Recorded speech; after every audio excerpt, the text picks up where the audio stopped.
بسم اللہ الرحمن الرحیم۔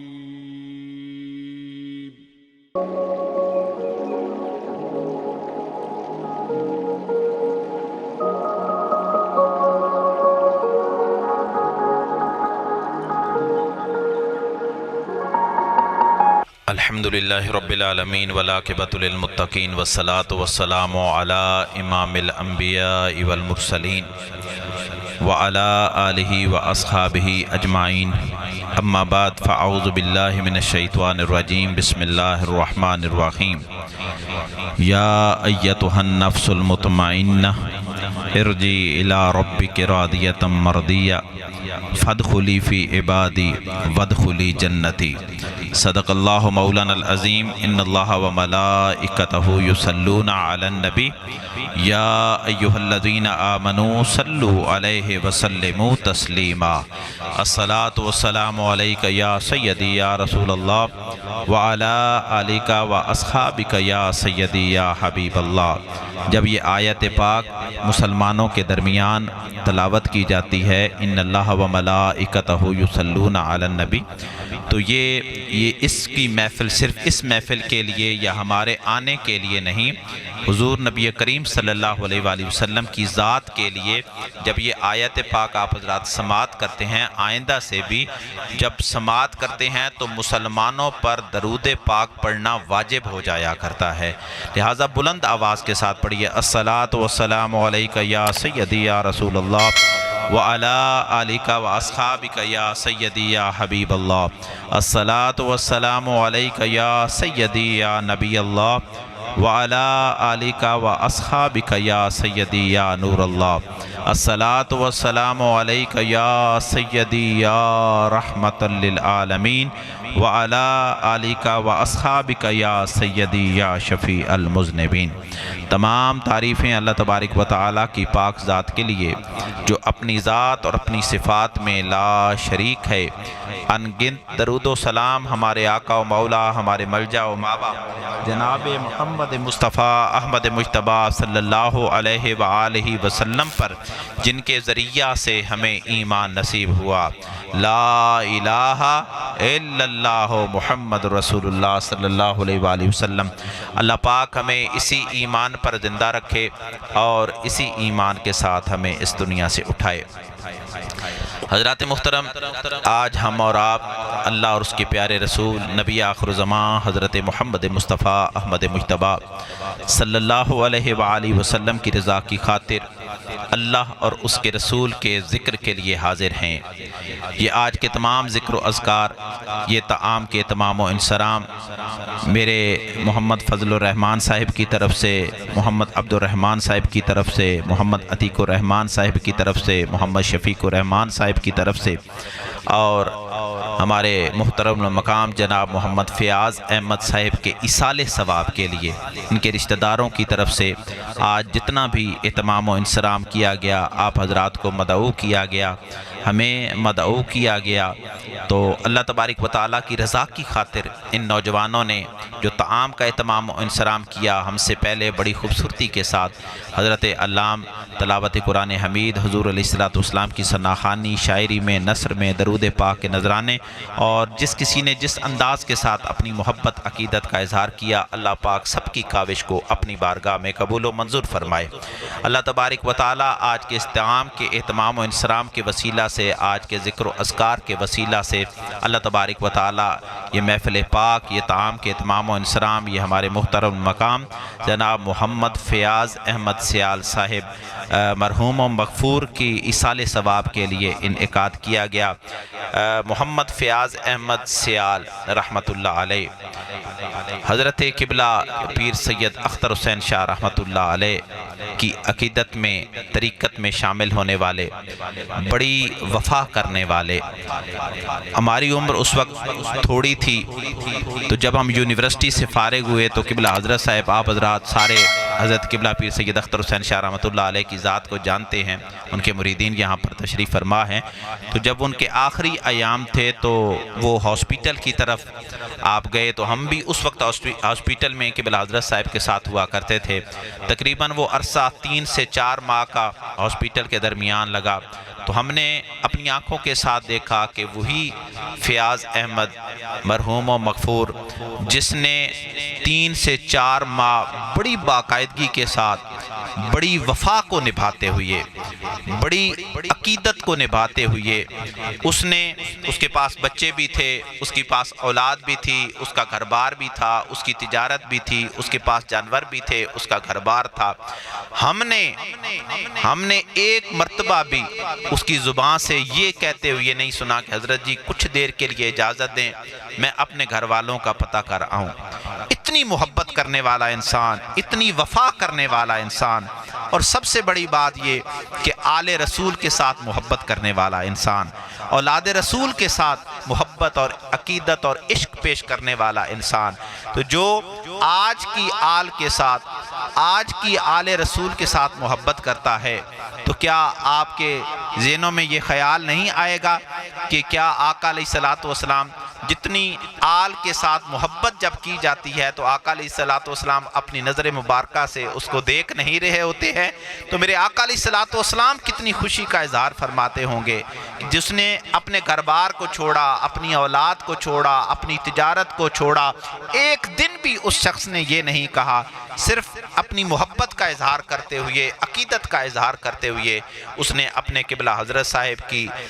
عشق پر، محبت پر، طریقت پر اس نے اپنا سب کچھ قربان کر دیا۔ تو آج ہم لوگوں پر بھی یہ لازم ہے کہ اب ہم اپنی محبت کا اظہار کرتے ہوئے، اپنی وفا کا اظہار کرتے ہوئے، ہم اور آپ محمد فیاض احمد مرحوم کی اولاد کے ساتھ وفا کرتے ہوئے نظر آئیں۔ بڑی خوبصورتی کے ساتھ اس نے اپنی زندگی کو گزارا۔ بڑی لوگوں نے جب ہم یہاں پر آئے، اس کے بعد اس کی بہنیں، اس کے بھائی یہاں پر تشریف فرما ہیں، تو اس وقت بھی وہ زار و قطار رو رہے تھے اس کے لیے، اس کے ہجر میں اس کے رو رہے تھے محمد فیاض احمد مرحوم کے، اور لوگ اس کی تعریف کر رہے تھے۔ آج بھی لوگ اس کی تعریف کرتے ہیں کہ بہت پیارا انسان، بڑی محبت پیش کرنے والا انسان، بڑی عقیدت پیش کرنے والا انسان، اور ہر ایک سے پیار کرنے والا وہ انسان تھا۔ حضرت انس بن مالک رضی اللہ تعالیٰ عنہ، یہ حدیث پاک ہے بخاری و مسلم شریف کی، کہ حضرت انس بن مالک رضی اللہ تعالیٰ عنہ آپ آقا علیہ السلام کی بارگاہ میں حاضر تھے، تو آقا علیہ السلام کے پاس سے ایک جنازہ گزرا، آپ کے پاس سے ایک جنازہ گزرا، تو لوگ اس جنازے کی تعریف کر رہے تھے کہ کتنا خوبصورت زندگی گزار کے اس دنیا سے جانے والا ہے، اس کی خوبصورت، اس کی اچھائیاں بیان کر رہے تھے۔ تو حضور نبی کریم صلی اللہ علیہ وآلہ وسلم نے فرمایا اس پر واجب ہو گئی۔ اتنی دیر میں پھر ایک جنازہ گزرا، اب صحابہ کرام تشریف فرما ہیں، حضور نبی کریم صلی اللہ علیہ وآلہ وسلم تشریف فرما ہیں، اتنی دیر میں ایک اور جنازہ گزرا، تو لوگ اس کی برائی بیان کر رہے تھے، تو آقا علیہ السلام نے فرمایا اس پر واجب ہو گئی۔ اب تیسری مرتبہ پھر ایک جنازہ گزرا، پھر لوگ اس کی کو تھوڑی سی بند کر، لوگ اس کی برائی بیان کر رہے تھے، آقا علیہ السلام نے فرمایا اس پر واجب ہو گئی۔ تو صحابہ کرام عرض کرنے لگے یا رسول اللہ صلی اللہ علیہ وآلہ وسلم، یہ آپ نے 3 مرتبہ ارشاد فرمایا، الفاظ صرف کیا تھے؟ واجب ہو گئی، واجب ہو گئی، واجب ہو گئی، تو یہ کیا چیز واجب ہو گئی؟ تو حضور نبی کریم صلی اللہ علیہ وآلہ وسلم نے ارشاد فرمایا کہ جب انسان اس کائنات میں اللہ کی بارگاہ میں حاضر ہوتا ہے تو اس کے اعمال اس وقت وہاں پر ختم ہو جایا کرتے ہیں، اس کے اعمال وہاں پر رک جایا کرتے ہیں۔ اس کے بعد یہ جو لوگ اس کے بعد کے لوگ ہوتے ہیں یہ اس کے گواہ ہوا کرتے ہیں کہ جن لوگوں نے جس جنازے کی تعریف کی اس جنازے پر اللہ تبارک و تعالی اس میت کی بخشش فرما دیتا ہے، اس جنازے پر اللہ تبارک و تعالی اس کو جنت اس کے لیے واجب کر دیتا ہے، اور جن لوگوں نے جس میت کی برائی کو اختیار کیا تو اللہ تبارک و تعالی اس کے لیے جہنم منتخب کر دیتے ہیں۔ لہٰذا جب انسان اس دنیا سے رخصت ہو جاتا ہے تو کوشش کیا کیجئے کہ ہمارے پاس ایسی 20 حدیث پاک موجود ہیں، یہ بیان بیان کرنے کے لیے حضرت ابو الاسود رضی اللہ تعالیٰ عنہ، آپ بھی اسی طرح حضرت عمر فاروق رضی اللہ تعالیٰ عنہ کی بارگاہ میں مدینہ شریف میں حاضر ہوئے. پھر اسی طرح جنازہ گزرا، لوگ اس کی تعریف کر رہے تھے تو آپ نے بھی یہی الفاظ ادا فرمائے، واجب ہو گئی. پھر ایک اور جنازہ گزرا، لوگ اس کی برائی بیان کر رہے تھے. پھر حضرت عمر فاروق رضی اللہ تعالیٰ عنہ فرمانے لگے اس پر واجب ہو گئی. پھر تیسرا جنازہ گزرا، پھر حضرت عمر فاروق رضی اللہ تعالیٰ عنہ کے سامنے وہ لوگ برائی اس کی بیان کر رہے تھے تو حضرت عمر فاروق رضی اللہ تعالیٰ عنہ فرمانے لگے کہ اس پر واجب ہو گئی. تو حضرت ابو الاسود رضی اللہ تعالیٰ عنہ آپ بھی اسی طرح عرض کرتے ہیں حضرت آپ نے یہ کیا الفاظ ادا کیے ہیں؟ تو حضرت عمر فاروق رضی اللہ تعالیٰ عنہ ارشاد فرماتے ہیں کہ میں آقا علیہ السلام کی سنت مبارکہ کو ادا کر رہا تھا کہ ہم نے کئی مرتبہ ایسا دیکھا ہے کہ جب یہ میت اس دنیا سے رخصت ہوتی ہے، جو لوگ اس کی اچھائی بیان کرتے ہیں اللہ تبارک و تعالیٰ اس پر جنت واجب کر دیتا ہے، اور جو لوگ اس کی برائی بیان کرتے ہیں اللہ تبارک و تعالیٰ اس کو جہنم کی طرف واصل جہنم کر دیتا ہے. تو ہماری دعا ہے اللہ تبارک و تعالیٰ آپ لوگوں کا آنا، ہمارا آنا اور نوجوانوں کی طرف سے جتنا بھی یہ اہتمام و انصرام کیا گیا، اللہ پاک اس کے طفیل، اس کلام پاک کے طفیل ہمارے محمد فیاض احمد رحمت اللہ علیہ کی روح کو اعلی علیین میں اعلیٰ مقام عطا فرمائے. حضرت محترم اللہ کے ولیوں میں سے حضرت ابراہیم بن ادم رحمت اللہ علیہ، آپ بہت بڑے عارف کامل، عاشق کامل اور شیخ کامل گزرے ہیں. آپ حضرت خضر علیہ السلام کے مرید اور حضرت امام ابو حنیفہ رحمت اللہ علیہ کے شاگرد تھے. آپ ہی کے متعلق حضرت جنید بغدادی رحمت اللہ علیہ فرماتے ہیں کہ مفاتیح العلوم ابراہیم، کہ حضرت ابراہیم بن ادم رحمت اللہ علیہ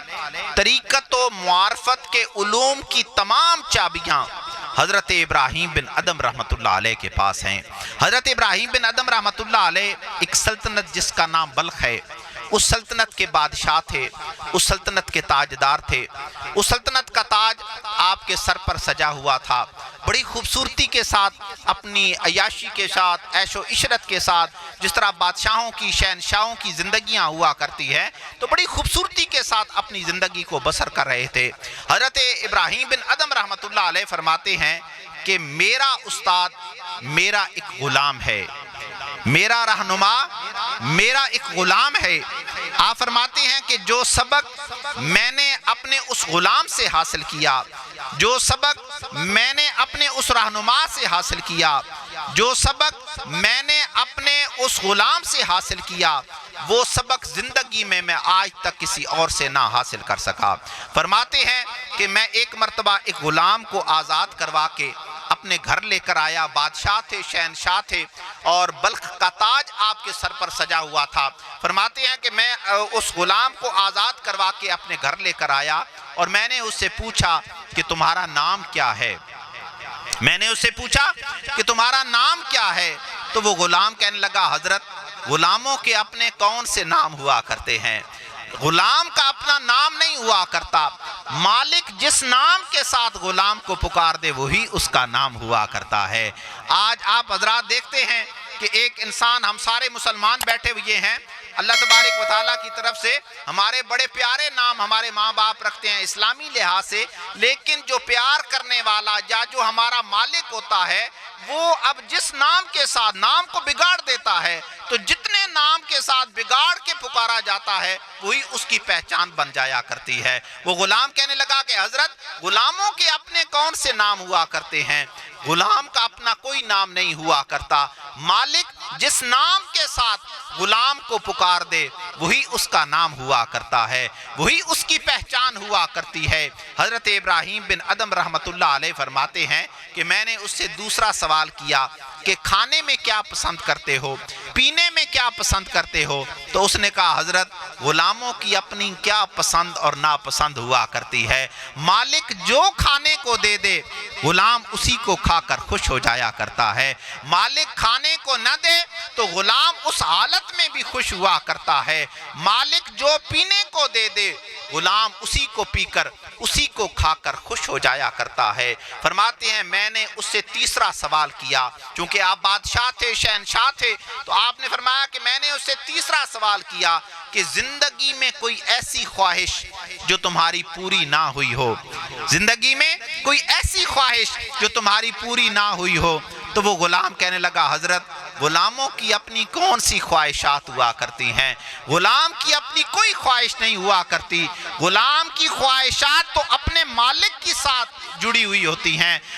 غلام کی خواہشات تو اپنے غلام کی خواہشات کے ساتھ جڑی ہوتی ہیں۔ جو مالک کی خواہش ہوا کرتی ہے وہی غلام کی خواہش ہوا کرتی ہے۔ مالک خوش نظر آئے تو غلام بھی مالک کے ساتھ کہہ کے لگاتا ہوا نظر آئے، اور اگر مالک غمگین ہو، پریشان ہو، تو اس نے کہا کہ غلام کی کیا جرت ہے کہ وہ مالک کے بغیر کہہ کے لگاتا ہوا نظر آئے۔ انہوں نے کہا کہ غلام کی خوشی، غلام کی پسند اور غلام کی فرمائش تو اپنے مالک کے ساتھ جڑی ہوتی ہے۔ جس نام کے ساتھ مالک پکار دے غلام کی وہی پہچان بن جاتی ہے، غلام کا وہی نام ہوا کرتا ہے، اور جو پسند مالک کی ہو کھانے کے لحاظ سے، پینے کے لحاظ سے، وہی غلام کی پسند ہوا کرتی ہے، اور جو خواہشات مالک کی ہوا کرتی ہیں وہی خواہشات غلام کی ہوا کرتی ہیں۔ حضرت ابراہیم بن ادم رحمۃ اللہ علیہ فرماتے ہیں کہ میں نے اپنے اس غلام سے جب ان 3 سوالات کے جوابات سنے تو آپ فرماتے ہیں میرے اندر سے ایک چیخ نکلی، میرے اندر سے ایک آہ نکلی کہ کاش میں بھی اپنے اس مالک کا ایسا ہی غلام ہوتا۔ فرماتے ہیں کہ کاش میں بھی اپنے اس مالک کا ایسا ہی غلام ہوتا کہ نہ نام اپنی مرضی کا ہوتا، نہ کھانا پینا اپنی مرضی کا ہوتا، نہ زندگی میں کوئی خواہش اپنی مرضی کی ہوتی۔ مالک جو کھانے کو دیتا میں بھی اسی کو کھا کر خوش ہو جاتا، مالک جو پینے کو دیتا میں اسی کو پی کر خوش ہو جاتا، اور جو مالک کی خواہش ہوتی میں اپنی خواہشات کو اپنے مالک کی خواہشات پہ قربان کر دیتا کہ کاش میں بھی اپنے مالک کا ایسا ہی غلام ہوتا۔ ایمان والو، اسی چیز کا نام بندگی ہے، اسی چیز کا نام بندگی ہے، اور بندگی غلامی کا نام ہے، اور غلامی ادب، احترام، عاجزی اور انکساری سے حاصل ہوا کرتی ہے۔ لیکن آج ہم لوگ غلامی کو چھوڑتے چلے جا رہے ہیں، آج ہم ادب کو چھوڑتے چلے جا رہے ہیں، آج ہم احترام کو چھوڑتے چلے جا رہے ہیں، آج ہم اس کا بندہ ہونے کا دم بھرتے ہیں، ہم یہ کہتے ہیں کہ ہم اللہ کے بندے ہیں، آج ہم اس کا دم ہونے کا دم بھرتے ہیں، لیکن آج خواہشات اپنی پیش کرتے ہیں، تمنائیں اپنی پیش کرتے ہیں، آرزویں اپنی پیش کرتے ہیں۔ پھر وہ بھی کہتا ہوگا کہ جب تو خواہشات اپنی رکھتا ہے، تمنائیں اپنی رکھتا ہے، مرضیاں اپنی کرتا ہے، پھر تو اپنی مرضی کر، پھر یہ بندگی تو نہ ہوئی، پھر یہ غلامی تو نہ ہوئی۔ غلامی تو یہ کہ بندگی تو یہ کہ مالک غلام کو جو کھانے کو دے غلام اسی کو کھا کر اپنے مالک کا شکر ادا کرتا رہے۔ مالک جس نام کے ساتھ انسان کو پکارے غلام کو پکارے، اور غلام اسی نام کے ساتھ اپنے رب باری تعالیٰ کی بارگاہ میں شکر ادا کرتا رہے، اور مالک اپنے غلام کے لیے جو پسند کرے، جو کھانے کو دے، جو پینے کو دے، بلکہ جس حال میں رکھے۔ بندگی اور غلامی اس چیز کا نام ہے کہ غلام اپنے مالک کا ہر وقت شکر ادا کرتا رہے۔ الغرض بندگی اس چیز کا نام ہے کہ اللہ تبارک و تعالی جو کھانے کو دے، جو پینے کو دے، جس طبیعت میں رکھے۔ اللہ تبارک و تعالی اگر ملک میں رکھے تو انسان اس ملک میں بھی رہ کر اپنے رب کا شکر ادا کرتا رہے۔ اللہ تبارک و تعالی اگر آبادی میں رکھے تو آبادی میں بھی رہ کر مسلمان اپنے رب کا شکر ادا کرتا رہے۔ اللہ تبارک تبارک و تعالی اگر جنگل میں رکھے تو غلامی اس چیز کا نام ہے کہ اس حالت میں بھی مسلمان اپنے رب کا شکر ادا کرتا رہے۔ الغرض بندگی اس چیز کا نام ہے کہ اللہ تبارک و تعالی انسان کو، مسلمان کو جس حالت میں رکھے، جس کیفیت میں رکھے، جس طبیعت میں رکھے، مسلمان اسی حالت میں رہ کر، اسی چیز کو کھا کر، اللہ کی خواہشات کو پورا کرتے ہوئے اپنی زندگیوں کو گزار دے۔ لیکن آج ہم اللہ اور اس کے رسول کے ماننے کی طرف، اللہ اور اس کے رسول کی خواہشات کی طرف نہیں جا رہے ہیں۔ آج ہم اپنی مرضیاں کیے جا رہے ہیں، نام یہ لیتے ہیں کہ ہم اللہ کے بندے ہیں، لیکن اللہ کی ماننے سے ہم قاصر ہیں، رسول اللہ صلی اللہ علیہ وآلہ وسلم کے ماننے سے ہم قاصر ہیں۔ جو اللہ کا بندہ ہوا کرتا ہے وہ ہر وقت اپنے رب باری تعالیٰ کی یاد میں رہا کرتا ہے، وہ ہر وقت اپنے رب باری تعالیٰ سے عشق و محبت پیش کیا کرتا ہے۔ حضرت رابعہ بصری رحمت اللہ علیہا آپ ایک عورت تھی، ایک بانجھ تھی، لوگوں کے گھروں میں کام کیا کرتی تھی، جھاڑو دیا کرتی تھی، برتن صاف کیا کرتی تھی۔ جب اپنے مالک سے جب فارغ ہو جاتی تو کام کاج سے رات کے وقت اپنے رب باری تعالیٰ کی بارگاہ میں حاضر ہوتی اور اللہ سے معافی مانگتی کہ باری تعالیٰ تو جانتا ہے کہ میں خادمہ ہوں، میں غلام ہوں، اپنے مالک کی میں غلام ہوں، جب مالک مجھے چھٹی دیتا ہے اسی وقت میں تیری بارگاہ میں حاضر ہو سکتی ہوں، میری اس کوتاہی کو معاف کر دینا۔ حضرات محترم، حضرت رابعہ بصری رحمت اللہ علیہا آپ بانجھ تھی، دوسروں کے گھروں میں کام کیا کرتی تھی، برتن دھویا کرتی تھی، جھاڑو دیا کرتی تھی، لیکن اللہ تبارک و تعالیٰ نے آپ کے درجات میں کتنی بلندیاں عطا فرمائیں، کیونکہ آپ نے اپنی خواہشات کو اپنے رب باری تعالیٰ کی خواہشات پہ قربان کر دیا تھا۔ ایک مرتبہ حضرت رابعہ بصری رحمت اللہ علیہ آپ بیمار ہو گئیں، آپ کو بخار ہو گیا، اور اس بخار کی حالت میں حضرت رابعہ بصری رحمت اللہ علیہ روتی، کرلاتی، اللہ کی بارگاہ سے معافی مانگتی، باری تعالیٰ مجھے اپنی بارگاہ سے معاف کر دے۔ بخار تیز سے تیز ہوتا چلا گیا، بخار بڑھتا چلا گیا، تیز ہوتا چلا گیا، آپ روتی کرلاتی، باری تعالیٰ مجھ سے غلطی ہو گئی ہے، مجھے معافی عطا کر دے، مجھے اپنی بارگاہ سے معافی مانگ دے۔ اب لوگوں کو، اہل علاقہ کو معلوم ہوا کہ حضرت رابعہ بصری رحمت اللہ علیہا آپ بیمار ہو گئیں، آپ کی بخار کی شدت بڑھتی چلی جا رہی ہے اور آپ اللہ کی بارگاہ سے معافی اختیار کرتی چلی جا رہی ہیں، اللہ کی بارگاہ سے معافی مانگتی چلی جا رہی ہیں، تو ان لوگوں نے اپنے گھر کی بیٹیوں کو، بہنوں کو، ماؤں کو، بیویوں کو بھیجا کہ جاؤ معلوم کر کے آؤ کہ حضرت رابعہ بصری رحمت اللہ علیہا سے کہ آپ سے یہ معلوم کر کے آؤ کہ بی بی صاحبہ ایسا کون سا گناہ ہو گیا ہے کہ آپ کا بخار تیز سے تیز ہوتا چلا جا رہا ہے، بخار تیز سے تیز ہوتا چلا جا رہا ہے، اور اس بخار کی حالت میں آپ والہانہ طور پر روتی ہیں، اللہ سے معافی مانگتی ہیں، اللہ کی بارگاہ میں استغفار کرتی ہیں۔ ان سے معلوم کر کے آؤ کہ بی بی صاحبہ ایسا کون سا گناہ ہو گیا ہے، ہمیں بتلائیں، ہم اللہ کی بارگاہ میں عرض گزاری کریں آپ کے ساتھ کہ اللہ تبارک و تعالیٰ اس گناہ کو معاف کر دے۔ اب اس گھر کی بیٹیاں، بہویں، ان کی مائیں آئیں حضرت رابعہ بصری رحمت اللہ علیہا کے پاس، بخار تیز سے تیز ہوتا چلا جا رہا ہے، حضرت رابعہ بصری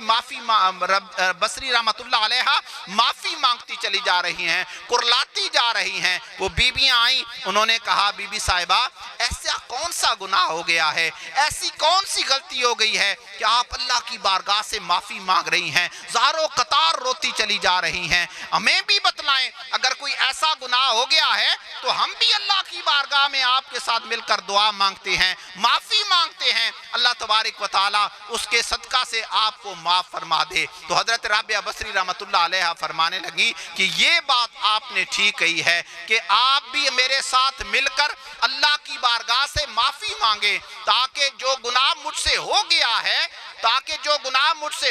ہے، اللہ پاک مجھے اپنی بارگاہ سے معافی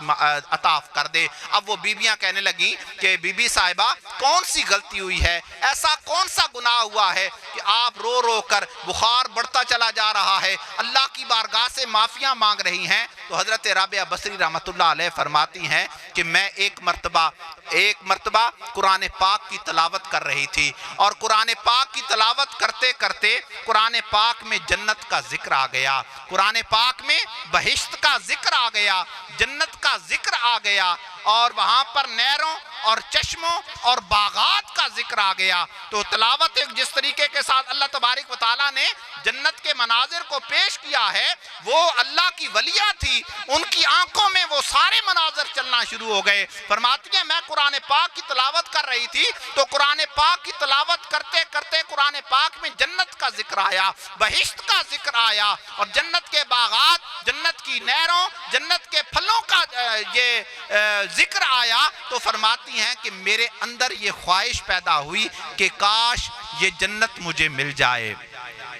فرماتی ہیں کہ کاش میرے اندر یہ خواہش پیدا ہوئی کہ کاش یہ جنت کے نظارے مجھے مل جائیں، میرے اندر خواہش پیدا ہوئی کہ کاش یہ بہشت کے نظارے مجھے مل جائیں۔ فرماتی ہیں کہ ابھی وہ جنت کی خواہش میرے دل میں پیدا ہوئی تھی کہ غیب سے آواز آئی کہ واہ رابعہ، عشق کا دعویٰ ہم سے کرتی ہے، محبت کا دعویٰ ہم سے کرتی ہے، اور طلب کسی اور چیز کو رکھتی ہے۔ دعویٰ محبت ہم سے، دعویٰ عشق ہم سے، اور طلب جنت کو کرتی ہے، خواہشات بہشت کی رکھتی ہے۔ اللہ کی طرف سے یہ آواز آئی۔ فرماتی ہیں اس دن کے بعد اپنے رب باری تعالیٰ کی بارگاہ سے معافی مانگتی چلی جا رہی ہوں کہ باری تعالیٰ مجھے اپنی بارگاہ سے معافی عطا فرما دے، مجھے جنت و بہشت کی ضرورت نہیں، میں تو تیری رضا پر راضی ہوں۔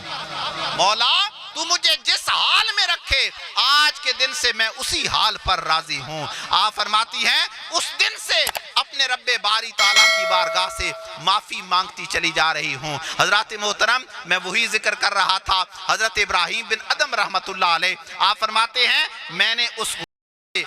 اس غلام سے جب یہ الفاظ سنے، فرماتے ہیں وہ الفاظ مجھ پر اتنے اثر انداز ہوئے کہ میں نے وہیں پر پھر اپنے رب باری تعالیٰ کی بارگاہ میں توبہ اختیار کی، میں نے اللہ تبارک و تعالیٰ کی بارگاہ سے معافی مانگی۔ اور آپ علماء کرام فرماتے ہیں کہ جس دن سے حضرت ابراہیم بن ادم رحمت اللہ علیہ نے اللہ کی بارگاہ سے معافی مانگی، اس دن کے بعد اللہ کی بارگاہ سے توبہ اختیار کرتے ہوئے اپنے آپ کو، اپنی خواہشات کو، اپنی طلب کو، اپنی پسند کو اپنے رب باری تعالیٰ کی پسند پہ قربان کر دیا۔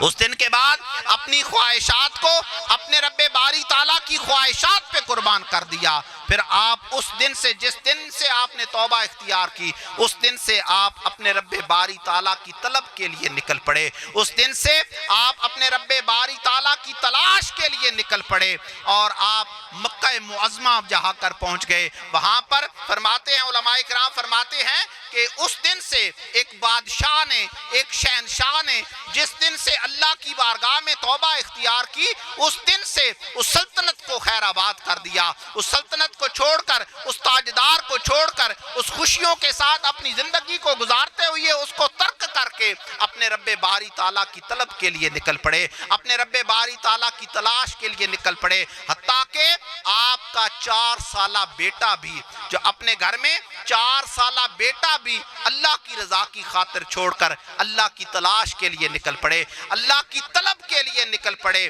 فرماتی ہیں کہ وہ بچہ جب تھوڑی سی عمر میں بڑا ہوا تو وہ اپنی ماں سے پوچھتا کہ ماں میرے بابا کہاں ہیں،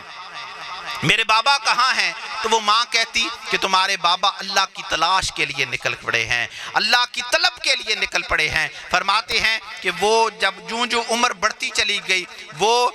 اس کی عمر بڑھتی چلی گئی، وہ اپنی ماں سے سوال کرتا، ماں میرے بابا کے خد و خال کیسے ہیں، میرے بابا کے نقوش کیسے ہیں، چہرہ کیسا ہے، قد کیسا ہے، جسم کیسا ہے؟ تو ماں اس کو بتلاتی کہ یہ تمہارے بابا کے خد و خال تھے، ناک ایسی تھی، چہرہ ایسا تھا، رنگ ایسا تھا۔ اب وہ بچہ جب بڑا ہوتے ہوتے جب اپنے بابا کے تخت پر بیٹھ گیا، شہزادہ بن گیا، اس سلطنت کا تاج جب اس شہزادے کے سر پر سج گیا، تو اس نوجوان نے یہ اعلان کر دیا کہ ایسے نقوش والا انسان، ایسے خط و خال والا انسان اگر کسی کو نظر آئے تو وہ آ کر مجھے بتلا دے۔ کچھ لوگ کعبۃ اللہ حج کے لیے تشریف لے کر گئے، انہوں نے جا کر وہاں پر ایسے خد و خال والا انسان دیکھا، ایسے نقوش رکھنے والا انسان دیکھا۔ انہوں نے آ کر اس نوجوان کو بتلایا کہ جس طریقے کے ساتھ آپ اعلان کر رہے ہیں ایسا انسان ہم نے مکہ معظمہ میں حرم میں کعبہ میں طواف کرتے ہوئے ہم نے اس کو دیکھا ہے۔ اب وہ شہزادہ تھا، اب وہ بادشاہ تھا، اس نے اعلان کر دیا کہ اس سال جو حضرات بھی حج پر جانا چاہتے ہیں وہ آ کر اپنے نام لکھوائیں، میں ان کو اپنے خرچے پر ان تمام کو حج پر لے کر جانا چاہتا ہوں۔ تاریخ میں آتا ہے کہ 4000 لوگوں نے اپنے نام لکھوائے اور وہ نوجوان 4000 لوگوں کا لشکر لے کر کعبۃ اللہ کی طرف چل پڑا، اور وہ ان لوگوں نے جنہوں نے حضرت ابراہیم بن ادم رحمۃ اللہ علیہ کے نقوش کو خد و خال کو پہچانا تھا ان کو بھی اپنے ساتھ لے کر چلا گیا۔ وہاں پر جا کر پوچھا، ان لوگوں نے کہا اتنا تو ہمیں معلوم نہیں، لیکن یہاں پر ایک درویش رہتا ہے، لیکن وہ حرم کعبہ سے دور ایک جنگل میں وہاں پر رہتا ہے، اس کے عقیدت مند بھی وہاں پر اس کے ساتھ رہتے ہیں، اس کے مریدین بھی اس کے ساتھ رہتے ہیں۔ اب وہ نوجوان بچہ اپنی والدہ کے ساتھ اس جنگل میں گیا تو آگے کیا دیکھتا ہے کہ حضرت ابراہیم بن ادم رحمت اللہ علیہ ایک نحیف سا جسم، جن کی کمر جھکی ہوئی ہے، آنکھیں اندر کو پڑی ہوئی ہیں، اور وہ کلہاڑا لے کر لکڑیوں کو کاٹ رہے تھے۔ اب اس نوجوان نے جب یہ منظر دیکھا کہ ایک بندہ اللہ کی رضا کی خاطر سب کچھ چھوڑ کر اللہ کی طلب کے لیے یہاں پر آ کر ایک بادشاہ لکڑیاں کاٹ رہا ہے، تو وہ تڑپ گیا اور کہنے لگا، واہ مولا، تیرے عشق نے کیا حال کر دیا ہے، تیری طلب نے، تیری محبت نے کیا حال کر دیا ہے۔ اس نوجوان کے اندر جرأت نہیں ہوئی کہ وہ اپنے بابا سے جا کر ملاقات کر سکے۔ اب کیا ہوا، وہ واپس آیا اور اللہ کا شکر ادا کرنے کے لیے کعبۃ اللہ کا طواف کرنا شروع کر دیا۔ حضرت ابراہیم بن ادم رحمت اللہ علیہ نے اس جنگل میں سے لکڑیوں کو کاٹا اور ان لکڑیوں کو اٹھا کر حرم کعبہ میں لے کر آئے، آواز دی کہ ہے کوئی انسان جو حلال رزق کے بدلے حلال رزق کھا سکے، ہے کوئی ایسا انسان جو حلال رزق کے بدلے حلال رزق کما سکے۔ حضرات محترم، کچھ لوگ آئے، انہوں نے وہ لکڑیاں خریدی، حضرت ابراہیم بن ادم رحمت اللہ علیہ سے وہ لکڑیاں خریدی اور کچھ نقدی دی، تو وہ اپنے گھروں کو واپس چلے گئے۔ حضرت ابراہیم بن ادم رحمت اللہ علیہ نے تندور سے کچھ روٹیاں خریدیں، خود بھی کھائیں، اپنے مریدین عقیدت مندوں کو بھی کھلائیں، اور اللہ کا شکر ادا کرنے کے لیے کعبۃ اللہ میں طواف کرنے کے لیے آ گئے۔ اب حضرت ابراہیم بن ادم رحمت اللہ علیہ کعبۃ اللہ کا طواف کر رہے ہیں، اور کعبۃ اللہ کا طواف کرتے کرتے آپ کی نظر ایک نوجوان بچے پر پڑتی ہے۔ وہ بچہ جو بے ریش، یعنی جس کی ابھی داڑھی وغیرہ نہ آئی ہو، اس بچے پر نظر پڑتی ہے، تو حضرت ابراہیم بن ادم رحمت اللہ علیہ اس بچے پر ٹکٹکی باندھ کے دیکھنا شروع ہو جاتے ہیں، نظریں جما کے دیکھنا شروع ہو جاتے ہیں۔ اب طواف ہو رہا ہے، حضرت ابراہیم بن ادم رحمت اللہ علیہ اس بے ریش بچے پر جب نظر پڑتی ہے تو اس کو ٹکٹکی باندھ کے دیکھنا شروع ہو جاتے ہیں، نظریں جما کے دیکھنا شروع ہو جاتے ہیں۔ اب مریدین بھی یہ منظر دیکھ رہے ہیں، عقیدت مند بھی یہ منظر دیکھ رہے ہیں۔ طواف کرنے کے بعد جب اپنی نشست پر جا کر بیٹھے تو مریدین نے عرض کی کہ حضرت جی آج کیا بات ہے، آپ ہمیں تلقین فرمایا کرتے ہیں کہ بے ریش بچے کو، جس کی داڑھی نہیں آئی ہوئی تھی، اس بے ریش بچے کو آنکھ بھر کے دیکھا نہیں کیا کرتے، آپ ہمیں منع فرمایا کرتے ہیں، اور آج آپ کی نظر ایک بے ریش بچے پر پڑی ہے تو آپ نے اس پر نظریں جما لی ہیں، آپ نے اس پر ٹکٹکی باندھ لی ہے، اس پر سے آپ نے نظروں کو نہیں ہٹایا۔ تو حضرت ابراہیم بن ادم رحمت اللہ علیہ فرماتے ہیں کہ آپ لوگوں کو معلوم ہے کہ جب میں اللہ کی طلب کے لیے، اللہ کی تلاش کے لیے نکل کے آیا تو میں اپنے گھر میں ایک 4 سالہ بیٹا بھی چھوڑ کر آیا۔ آج جب اس بچے پر میری نظر پڑی تو میری محبت نے یہ جوش مارا، میرے عشق نے جوش مارا، اور میرے دل نے یہ گواہی دی کہ وہ کہیں میرا بیٹا نہ ہو،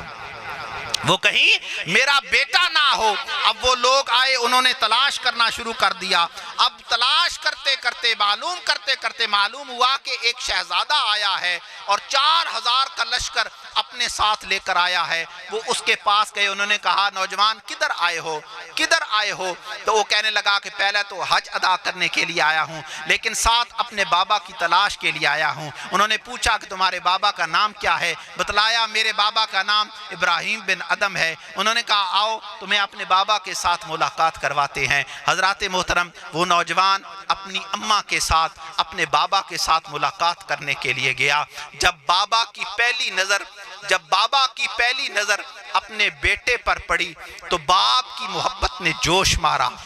باپ کی الفت نے جوش مارا، اور حضرت ابراہیم بن ادم رحمت اللہ علیہ اپنے بیٹے کے ساتھ لپٹ گئے، اپنے بیٹے کو چومنا شروع کر دیا۔ اب یہ باپ کی محبت ہے، باپ کی شفقت ہے، اپنے بیٹے کے ساتھ لپٹ گئے۔ اب بیٹا باپ کو چوم رہا ہے، باپ بیٹے کو چوم رہا ہے، دونوں زاروں قطار روتے چلے جا رہے ہیں، ایک دوسرے کو چومتے چلے جا رہے ہیں، حتیٰ کہ روتے روتے آپ پر بے ہوش کی طاری ہو جاتی ہے۔ حضرت ابراہیم بن ادم رحمت اللہ علیہ کو جب ہوش آتا ہے اپنے بیٹے کو بٹھاتے ہیں، لیکن آنکھ بھر کر اپنے بیٹے کی طرف آنکھ بھر کر نہیں دیکھ پاتے۔ پوچھتے ہیں بیٹا دین کون سا ہے؟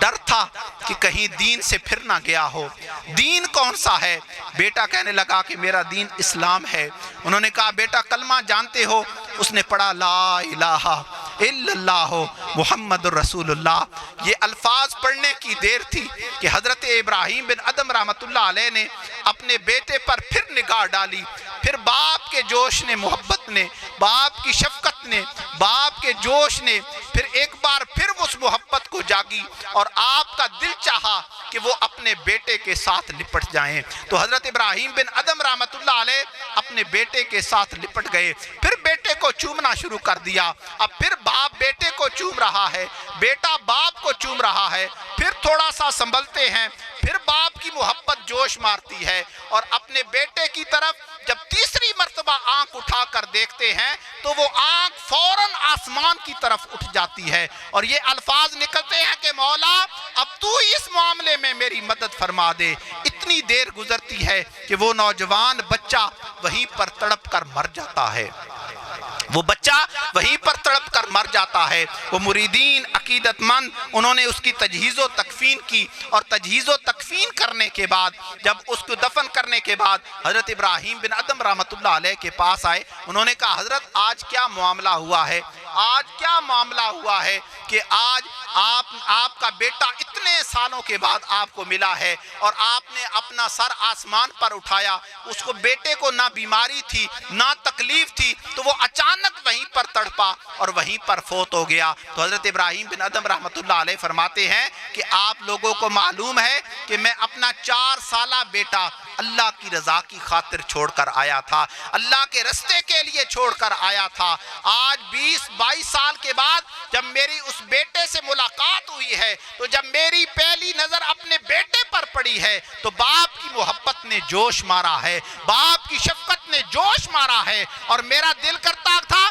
کہ میں اپنے بیٹے کے ساتھ لپٹ جاؤں، اور بیٹا باپ کے ساتھ لپٹ جاتا تھا، باپ بیٹے کے ساتھ لپٹ جاتا تھا۔ فرماتے ہیں جب بھی اپنے بیٹے کی طرف نظر اٹھائی اندر سے یہ محبت جوش مارتی تھی، باپ کی شفقت یہ جو جوش مارتی تھی کہ اپنے بیٹے کے ساتھ لپٹ جاؤں۔ فرماتے ہیں کہ جب تیسری مرتبہ میرا یہ دل چاہا کہ میں اپنے بیٹے کے ساتھ لپٹ جاؤں، تو فرماتے ہیں کہ اتنی دیر میں غیب سے آواز آئی کہ واہ ابراہیم عشق کا دعویٰ ہم سے کرتا ہے اور محبت کسی اور سے کرتا ہے، دعویٰ عشق ہم سے کرتا ہے اور شفقت کسی اور کے لیے رکھتا ہے، محبت کسی اور کے لیے رکھتا ہے، تڑپ کسی اور کے لیے رکھتا ہے۔ حضرت ابراہیم بن ادم رحمت اللہ علیہ فرماتے ہیں کہ اس وقت پھر میں نے اللہ کی بارگاہ میں عرض کی کہ باری تعالیٰ اب یہ معاملہ میری برداشت سے باہر ہوتا چلا جا رہا ہے، اب تو ہی اس معاملے میں میری مدد فرما دے۔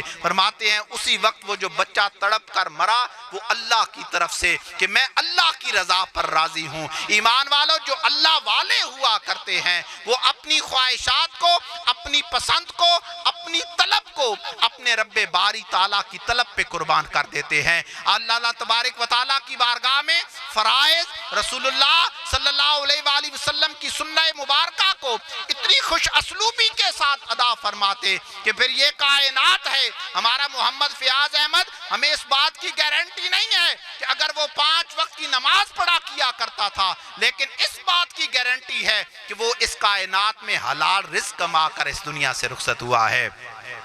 اور حلال رزق کمانا، حلال رزق کھانا، اپنی اولاد کو حلال رزق کمانا، یہ صدقہ جاریہ ہے۔ حضرت ابو ہریرہ رضی اللہ تعالیٰ عنہ مروی ہیں کہ کریم آقا علیہ السلام نے فرمایا کہ جب ایک بندہ اس کائنات سے رخصت ہوتا ہے، جب ایک بندے پر موت کی کیفیت طاری ہوتی ہے، اعمال اس پر فوراً ختم ہو جایا کرتے ہیں، فرماتے ہیں 3 چیزیں اسے نفع دیا کرتی ہیں، 3 چیزیں اسے نفع دیا کرتی ہیں۔ ایک صدقہ جاریہ کہ اپنے ہاتھ سے جو اللہ کی بارگاہ میں پیش کر جاتا ہے، جو اللہ کی بارگاہ میں پیش کر جاتا ہے وہی اس کے کام کے لیے رہ جاتا ہے۔ دوسرا علم نافع، اگر کسی نے علم حاصل کیا ہو تو وہ اس کو فائدہ دیتا ہے۔ اور آقا نے فرمایا تیسرا وہ جو اس کا بیٹا ہوا کرتا ہے، اور بیٹا جب اپنے باپ کے ایصال ثواب کے لیے اس طرح کے پروگرام کو انعقاد کرتا ہے، اور ایسے لوگ جب مل کر محبت کے ساتھ اللہ کی بارگاہ میں اس بندے کی مغفرت چاہیں گے، اس بندے کی شفاعت چاہیں گے، میرے آقا نے فرمایا اللہ پاک پھر اس بندے کی بخشش فرما دیتا ہے۔ ہم تو اس کریم آقا علیہ السلام کے ماننے والے ہیں، اس کریم آقا، اس میں کوئی شک نہیں کہ ہمارے کریم آقا علیہ السلام رحیم ہیں، کریم ہیں، لیکن آقا علیہ السلام کی بارگاہ میں سوچا کیا کیجئے کہ ہم نے آقا علیہ السلام کی بارگاہ میں اپنے آپ کو کیسے پیش کیا ہے۔ آج یہ سنت رسول ہم اپنے گھر والوں کے ڈر کی وجہ سے اپنے چہرے پر سنت رسول کو نہیں سجا سکتے۔ آج ہم نمازوں کی تاخیر کر رہے ہیں۔ مجھے یہ افسوس کے ساتھ یہ کہنا پڑتا ہے کہ جب محمد فیاض کے جنازے پر ہم آئے، ہم نے اپنی آنکھوں کے ساتھ دیکھا وہ روزے کی کیفیت تھی۔ حضرات محترم اپنے اندر تبدیلی لے کر آئیے، ورنہ یہ نعرے اور یہ لگانا یہ مجھے آتا ہے، لیکن یہ بتلانا ہمارے لیے، یہ آپ لوگوں کے لیے ضروری ہے کہ جب ہم یہاں پر آئے ہم نے اپنی آنکھوں کے ساتھ لوگوں کو وہاں پر کھانا کھاتے ہوئے دیکھا ہے۔ ایمان والو، ہم روزے کا ادب و احترام نہیں کر پا رہے، ہم روزے کو ادا نہیں کر پا رہے، نمازوں کی ہم پابندی نہیں کر پا رہے ہیں۔ روزہ ہم تمام مسلمانوں پر فرض ہے۔ آج تو ہمارے پاس پنکھے آ چکے ہیں، ہمارے پاس ٹھنڈے پانی آ چکے ہیں۔ سوچئے اس وقت کو جب مکہ اور مدینہ میں گرمی پڑا کیا کرتی تھی تو اس وقت نہ تو پنکھے ہوا کرتے تھے، نہ ٹھنڈا پانی ہوا کرتا تھا، اور اس وقت بھی سرکار دو عالم صلی اللہ علیہ وآلہ وسلم، صحابہ کرام دستار مبارک کو اپنے سروں پر سجا کر اس وقت بھی روزے کی کیفیت کو ادا کیا کرتے تھے۔ یہ روزہ ہم پر فرض ہے، یہ نماز ہم پر فرض ہے، اس کا ہمیں جواب دینا ہوگا۔ اللہ کی بارگاہ میں اپنی روٹین میں تبدیل لائیے۔ لوگ کہتے ہیں جی دعا کریں، ہم نماز پڑھنا شروع ہو جائیں، دعا کریں پھر روزے رکھنا شروع ہو جائیں۔ ایمان والو، یہ روزے اور نمازیں یہ دعائیں ادا کرنے سے ادا نہیں ہوا کرتے، یہ تہیہ کرنے سے ادا کیا کرتے ہیں۔ اگر آپ اپنے دل سے یہ تہیہ کریں گے کہ ہم 5 وقت کی نماز ادا کرتے رہیں گے، آپ یہ تہیہ کریں گے کہ یہ گرمی، یہ پسینہ، ہم اس سے گھبرائیں گے نہیں، یہ اللہ تبارک و تعالیٰ کا فرض ہے۔ آپ محنت کرتے ہیں، مالک آپ کو اس کا اجر دیتا ہے۔ روزے کے متعلق سنیے کہ اللہ پاک نے ارشاد فرمایا الصوم لی وانا اجزا بہ، کہ روزہ میرے لیے ہے اور میں خود اس کی جزا دوں گا۔ لیکن آج ہم روزے سے دور ہوتے چلے جا رہے ہیں، گھبراہٹ محسوس کرتے چلے جا رہے ہیں۔ اپنی نیتوں میں تبدیلی لائیے۔ آپ محنت کرتے ہیں، مشقت کرتے ہیں، لیکن اس محنت اور مشقت کی ٹائمنگ میں آپ اس میں تبدیلی لے کر آئیے۔ کم سے کم وقت روزے کی حالت میں دیجئے، اور جب روزہ افطار ہو جاتا ہے اس وقت اپنے کاموں میں مصروف ہو جایا کیجئے۔ یہ بہانے نہ بنایا کیجئے۔ ہماری تمام بیٹیوں کو، بہنوں کو اور آپ حضرات کی بارگاہ میں یہ گزارشات ہیں کہ روزوں کی پابندی اختیار کیا کرو. ان چیزوں کے متعلق ہمارے لیے ہم سے سوال ہوگا، ورنہ کریم آقا علیہ الصلوۃ والسلام کی امتی ہیں، اور یہ ہماری خوش قسمتی ہے کہ آقا علیہ الصلوۃ والسلام نے فرمایا کہ میں اس امت کے لیے ہوں، انا خدکم من الانبیاء وانتم خزی، کہ میں انبیاء میں سے تمہارے حصے میں آیا ہوں، میں انبیاء میں سے تمہارے حصے میں آیا ہوں، اور یہ امت تمام انبیاء میں سے میرا حصہ ہے. یہ خوش قسمتی ہے، اس پر ہمارا ایمان ہے کہ آقا علیہ الصلوۃ والسلام ہمیں جنت میں لے کر جائیں گے. لیکن آقا علیہ الصلوۃ والسلام کی خواہشات کو پورا کرنے کے لیے ہمیں بھی کوشش کرنی چاہیے. اللہ کی رضا کی خاطر ہمیں بھی 5 وقت نماز ادا کرنی چاہیے. رسول اللہ صلی اللہ علیہ وآلہ وسلم کی صورت مبارکہ کو، سیرت مبارکہ کو، لباس مبارکہ پر ہم عمل کرنا چاہیے. لوگ کہتے ہیں کہ ہم نے جانور رکھے ہوتے ہیں. ایمان والو، حضرت حبیب بن اسلم رائی رحمت اللہ علیہ، رائی کہتے ہی چرواہے کو ہیں، حضرت حبیب بن اسلم رائی رحمت اللہ علیہ ساری زندگی بکریاں چراتے رہے، ان بکریوں کو فروخت کر کے اپنی زندگی کا بسر اوقات کرتے رہے، لیکن نماز کے وقت باقاعدگی کے ساتھ نماز کو ادا کرتے، اور روزے کے وقت باقاعدگی کے ساتھ روزے کو ادا کرتے. بکریاں چراتے رہے، ساری زندگی آپ نے بکریوں کو چرایا، لیکن اللہ کے فرائض، رسول اللہ صلی اللہ علیہ وآلہ وسلم کی سنت مبارکہ کو اتنی خوشلوبی کے ساتھ ادا کیا کہ آج حضرت حبیب بن اسلم رائی رحمت اللہ علیہ اللہ کے ولیوں میں شامل ہو چکے ہیں. آج کوئی انسان بکری چراتا ہے، جانور چراتا ہے، تو یہ کہتا ہے میرے کپڑے ناپاک ہو جایا کرتے ہیں. جو یہ ارادہ کر لے گا کہ میں 5 وقتی نماز ادا کیا کروں گا، پھر اس کو ان بہانوں کی ضرورت نہیں پڑتی، اس کے پاس انتظامات ہوں گے. آپ محنت کریں، حلال رزق کمائیں، اس حلال رزق کمانے کی وجہ سے اللہ پاک ہماری بخشش فرمائیں گے. لیکن نمازوں کو ادا کیجئے، روزوں کو ادا کیجئے، زکوٰۃ کو ادا کیجئے، اور اللہ پاک ہمت اور استطاعت عطا فرمائے تو حج کو ادا کیجئے. ہم آقا علیہ الصلوۃ والسلام کے ماننے والے ہیں، اور حضرت اماں عائشہ صدیقہ رضی اللہ تعالی عنہا آپ فرماتی ہیں کہ کریم آقا علیہ الصلوۃ والسلام ایک مرتبہ تشریف فرما تھے، تو کریم آقا علیہ الصلوۃ والسلام نے فرمایا کہ جو شخص فوت ہو جاتا ہے اس کی وفات کے بعد 100 حضرات مل کر اس کے جنازے میں اگر شرکت کریں اور مل کر 100 حضرات اس کی بخشش کے لیے دعا مانگیں، تو اللہ تبارک و تعالیٰ اس کے گناہ کو معاف کر دے گا، اور اللہ تبارک و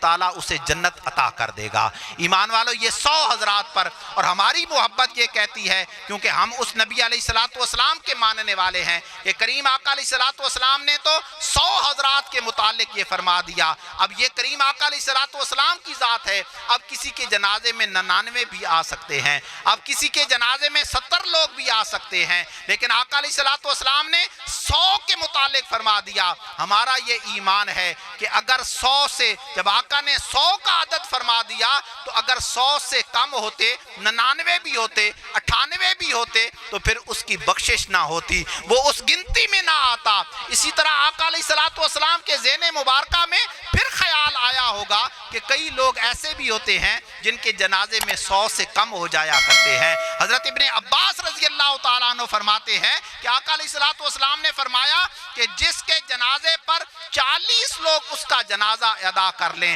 اور وہ 40 لوگ اللہ کی بارگاہ میں اس کی شفاعت مانگیں، اس کے لیے گناہوں کی معافی مانگیں، اس کے لیے جنت کی طلب کو اختیار کریں، تو اللہ تبارک و تعالیٰ اس کے گناہوں کو معاف کر دے گا، اور اللہ تبارک و تعالیٰ اس کو جنت اس پر واجب کر دے گا. اب ایمان والو، کئی ایسے غریب لوگ بھی ہوتے ہیں جن کے جنازے میں 40 بھی نہیں آ سکتے. اگر کسی کے جنازے پر 39 آ گئے، 38 آ گئے، 30 آ گئے، ہمارا تو ایمان ہے کہ آقا علیہ الصلوۃ والسلام نے عدد فرما دیا ہے. اب 40 سے جو کم ہوتے ان کی بھی مغفرت نہ ہوتی. پھر میرے کریم آقا علیہ الصلوۃ والسلام، یہ ترمذی شریف کی حدیث پاک ہے کہ پھر میرے آقا علیہ الصلوۃ والسلام نے فرمایا کہ جس نے پڑھ لیا لا الہ الا اللہ محمد رسول اللہ صلی اللہ علیہ وآلہ وسلم، اس کے جنازے میں چھوٹی چھوٹی 3 صفیں بن جائیں تو اللہ تبارک و تعالیٰ اس کے گناہوں کو معاف کر دے گا، اس کے جنازے کو ادا کر دیں گے۔ چھوٹی 3 صفیں بن جائیں، اللہ پاک اس کے لیے جنت کو واجب کر دے گا، اللہ تبارک و تعالیٰ اس کے لیے جنت کو واجب کر دے گا۔ تو ہماری دعا ہے آپ حضرات کے توسل سے کہ ہم اور آپ محمد فیاض احمد رحمت اللہ علیہ کے ایصال ثواب کے لیے حاضر ہوئے ہیں۔ اللہ تبارک و تعالیٰ کی بارگاہ میں دعا ہے، ہم سے پہلے جتنا بھی کلام پاک اللہ کی بارگاہ میں پیش کیا گیا، ہماری طرف سے اللہ کی رضا کی خاطر جتنی ثنا خوانی کی گئی، اللہ تبارک و تعالیٰ ہمیں اور آپ کو اس پر عمل کرنے کی توفیق عطا فرمائے، اور اس کلام پاک کے ثواب کے طفیل ہمارے محمد فیاض احمد رحمت اللہ علیہ کی روح کو اعلی علیین میں اعلیٰ مقام عطا فرمائے۔ وآخر دعوانا ان الحمدللہ رب العالمین۔